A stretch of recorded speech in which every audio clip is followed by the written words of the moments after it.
சாந்தி. நேயர்கள் அனைவரையும் விலைமதிப்பற்ற ரத்தினம் என்ற நிகழ்ச்சியில் மீண்டும் வரவேற்கின்றேன். விலைமதிப்பற்ற ரத்தினம் என்ற இத்தொடரில் பாபாவின் மகா வாக்கியங்களில் மறைந்திருக்கும் ஆழமான விஷயங்கள் பற்றி ஒவ்வொரு முறையும் நாம் தெரிந்து கொள்கின்றோம். இந்த ரகசியங்களில் மறைந்திருக்கும் அற்புதமான பாவனைகள் மூலமாக பாபா நம்மை உன்னத நிலையை அடைய வைக்க விரும்புகின்றார். எப்பொழுதும் போல நம்மிடையே பிரம்மா குமாரிகள் ஈஸ்வரிய விஸ்வ வித்யாலயத்தின் மூத்த சகோதரர் மதிப்பிற்குரிய ராஜு சகோதரர் வந்துள்ளார். சகோதரரே, மீண்டும் ஒருமுறை இன்றைய நிகழ்ச்சிக்கு தங்களை மனதார வரவேற்கின்றேன். பிரம்மா பாபா உடலில் வந்து சிவபாபா மகா வாக்கியத்தை உச்சரித்தார். அதில் சில வார்த்தைகள் பிரம்மா பாபா உபயோகித்த வார்த்தைகளே இருந்தது. பாப்தாதா குல்சார்தாதி உபயோகித்த வார்த்தைகளையே பிரம்ம பாபாவும் சிவபாபாவும் பயன்படுத்துவார், பேசுவார் என்று நம்பப்பட்டது. ஆனால் இந்த வார்த்தைகளோ முற்றிலும் மாறுபட்டிருக்கிறது.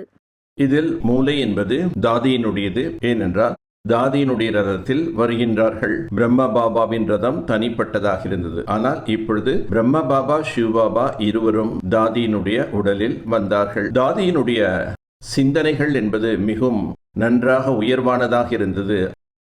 ஆதலால் அவர்கள் தன்னுடைய மூளையை ஸ்டேபிள் நிலையாக வைத்திருந்தார். தாதி ஒரு பொழுதும் வீணான விஷயத்தில் செல்லவே மாட்டார்கள். சாக்காரத்தின் விஷயங்களில் ஒரு பொழுதும் தாதி செல்ல மாட்டார்கள். பாபா ஸ்வயம் கூறினார், நான் ஏன் இந்த குழந்தையை தேர்ந்தெடுத்தேன்? இந்த குழந்தை ஒரு பொழுதும் தன்னுடைய சக்திகளை வீணாக்குவதில்லை. ஒன்று எண்ணத்தின் சக்தி, இரண்டாவது வார்த்தையின் சக்தி. இந்த இரண்டு சக்திகளையும் இக்குழந்தை ஒரு பொழுதும் வீணாக ஆக்கியதே இல்லை. அதன் காரணத்தினால்தான் இக்குழந்தை பாபாவின் காரியத்தில் ரதமாக பயன்படுத்தப்படுகின்றது. தாதியின் முயற்சி என்பது இயல்பாக உண்மையாக இருந்தது. தாதி பாபாவுக்கு ரதமாக ஆகுவதற்கு முன்பும் தன்னுடைய புருஷார்த்தம், நிஜ புருஷார்த்தம் என்பது அவர்கள் செய்தார்கள். தாதி ஒரு பொழுதும் வீணான விஷயங்களில், குழப்பங்களில், சப்தங்களில் வரவே மாட்டார். தாதி உலக விஷயங்களில் ஒரு பொழுதும் செல்வதே இல்லை. தாதி வித்யாலயத்தின் முக்கிய சேவை செய்யக்கூடியவர்களாக இருந்தாலும் தேவையில்லாத விஷயங்களில் தாதி ஒரு பொழுதும் செல்ல மாட்டார்கள். தன்னுடைய மனதின் ஸ்திதியை தாதி ஒருமுகப்படுத்தி வைத்திருந்தார். அவர்களுடைய எண்ணங்களில் ஒரு பொழுதும் தீய எண்ணங்கள், வீணான எண்ணங்கள் வரவே வராது. ஏனென்றால் தாதி கூறுவார்கள், இது பாபாவின் ரதம் என்று. பாபாவின் ரதமாக ஆகுவதற்கு முன்பே தாதி கூறுவார்கள். ஏனென்றால் அவர்கள்தான் பாபாவிடமிருந்து செய்தியை வாங்கி கொண்டு வருவார்கள். எவ்விதமான செய்தியை பாபாவிடமிருந்து பெற வேண்டும் என்றால் பாபா தாதியை தான் அனுப்புவார்கள். நீ பாபாவிடம் போய் செய்தி கேட்டு வா என்று. தாதி வத்தனத்திற்கு சென்று பாபாவிடம் சரியான செய்தி கேட்டு வருவார்கள். தாதி தான் சந்தேஷி புத்திரியாக இருந்தார்கள் 9 வயதிலிருந்து. சாக்கார பாபா தாதியை தான் எவ்விதமான செய்தியை பாபாவிடம் கேட்க வேண்டும் என்றாலும் அவர்களை தான் வத்தனத்துக்கு அனுப்பி செய்தி கேட்டு வர சொல்வார். அவர்களுடைய எண்ணங்கள் என்பது மிக மிக உயர்வாக இருந்தது. அதன் காரணத்தினால் பாபா அவர்களை தன்னுடைய காரியத்தில் பயன்படுத்தினார். குணங்கள் நிறைந்தவர்களாக இருந்தார்கள். அவர்களிடம் ஒரு பொழுதும் வீணான சிந்தனை என்பதே இல்லாமல் இருந்தது. சிவபாபா பிரம்ம பாபா எப்பொழுது இவர்களுடைய உடலில் பிரவேசமாக ஆகினார்களோ அப்பொழுது மொழி என்பது மாற்றமாக இருந்தது. பாபா சப்தங்களில் சமஸ்கிருத வார்த்தைகள் என்பது ஒன்றும் பயன்படுத்தவில்லை. பாபாவுடைய சப்தங்கள் என்பது மிகவும் பர்ஃபெக்டாக இருந்தது. அதில் எந்தவிதமான கரெக்ஷன் செய்ய வேண்டியது அவசியமில்லை. ஆனால் இப்பொழுது சாக்கார முரளியில் நாம் சில கரெக்ஷன் செய்ய வேண்டியதாக இருக்கின்றது. ஏனென்றால் சாக்கார முரளி என்பது சமயத்தின் அனுசாரமாக கூறப்பட்டது. அச்சமயம் எப்படிப்பட்ட ஒரு சூழ்நிலைகள் இருந்ததோ அதன் அனுசாரம் பாபா முரளியில் வாக்கியங்களை உச்சரித்தார். யஜ்யத்திற்கு முன்னே பல்வேறு விதமான பிரச்சனைகள் என்பது வந்தன.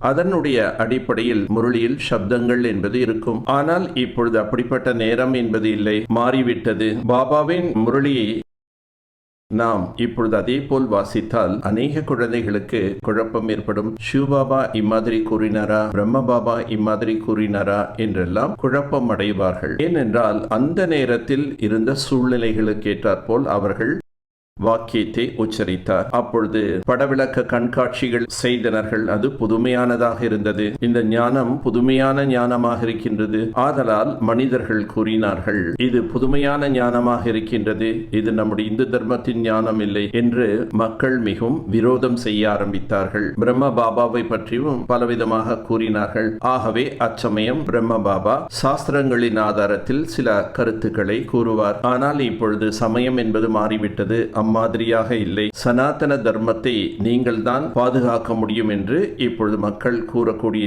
நிலை மாறிவிட்டது. சனாதன தர்மத்தில் என்னெல்லாம் தாரணைகள் கூறப்பட்டுள்ளதோ இவைகள் யாவும் உங்களுடைய வாழ்க்கையில் உள்ளது என்று கூறுகின்றார்கள். ஆகவே அவர்களுடைய உள்ளத்தில் இப்பொழுது மாற்றங்கள் என்பது ஏற்பட்டுவிட்டது. அதன் காரணத்தினால் அவ்வக்த முரளியில் பாபா அம்மாதிரி சாக்கார விஷயங்களை கூறுவதில்லை. சரீரத்தில் பாபா இருக்கும்போது சாக்கார விஷயங்களையும் கூறியுள்ளார். ஆதலால் தாதிஜி பிரகாஷ்மணி அவர்கள் முரளி வாசிக்கும் போது சில விஷயங்களை கரெக்ஷன் செய்தார்கள். ஆகவே நான் அந்த சப்தங்களை அண்டர்லைன் செய்து வைத்தேன். ஏனென்றால் இந்த சப்தங்கள் சாக்கார பாபா கூறலாமே தவிர நாம் கூறக்கூடாது என்று தாதி கூறுவார்கள்.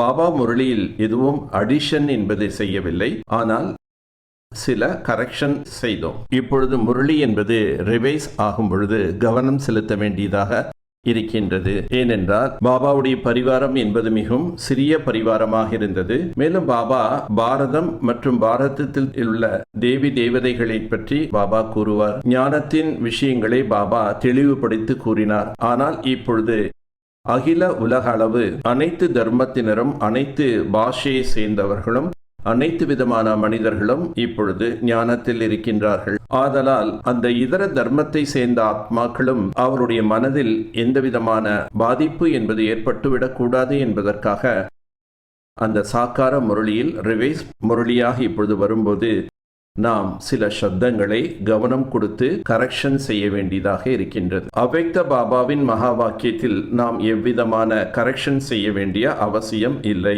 ஏனென்றால் பாபா அனைத்து குழந்தைகளையும் சம்பூர்ணமாக ஆக்க விரும்புகின்றார். சாக்கார முரளி என்பது அச்சமயம் இருந்த சூழலின் அனுசாரமாக கூறப்பட்டுள்ளது.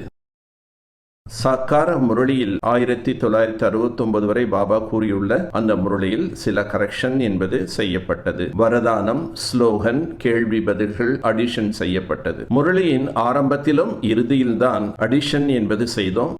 மற்றபடி முரளி ஆரம்பிப்பதிலிருந்து கடைசியில் நமஸ்தே சொல்வது வரைக்கும் பாபா என்ன கூறினாரோ அந்த சப்தங்கள் அவ்வாறே இருக்கின்றது. ஏன் சேர்க்க வேண்டும் என்று தாதி கூறினார்கள் என்றால், நிகழ்காலத்தில் முக்கிய பிரமுகர்கள் வருகின்றார்கள். அவர்களுக்கு அவ்வளோ நேரம் என்பது இல்லை. ஒரு சிலர் சகோதரிகளிடம் கேட்கின்றார்கள், நீங்கள் முரளியை எங்களுக்கு போனில் கூறுங்கள், இன்று முரளியின் முக்கியமான வாக்கியங்கள் என்ன?